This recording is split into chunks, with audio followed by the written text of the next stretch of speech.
Hey everyone, welcome back to Crazy Tech Tricks.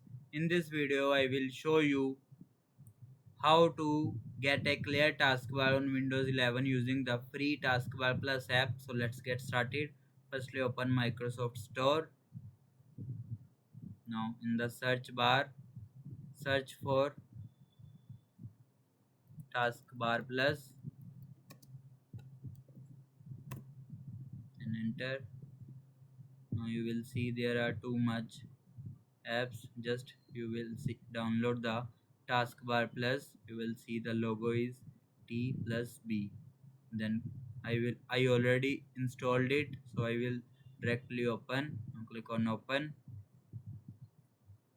Here you will see Taskbar Plus app is open. Here you will see always enable this basic taskbar pair with effects, transparency mode, normal, opaque, clear. Just simply click on clear and boom, your taskbar is cleared successfully. And that's it. You know have a have a clear and stylish taskbar on Windows 11. It's a simple customization that can make your desktop look much modern and visually appealing. If this video helped you, make sure to like the video, share it with your friends, and thanks for watching.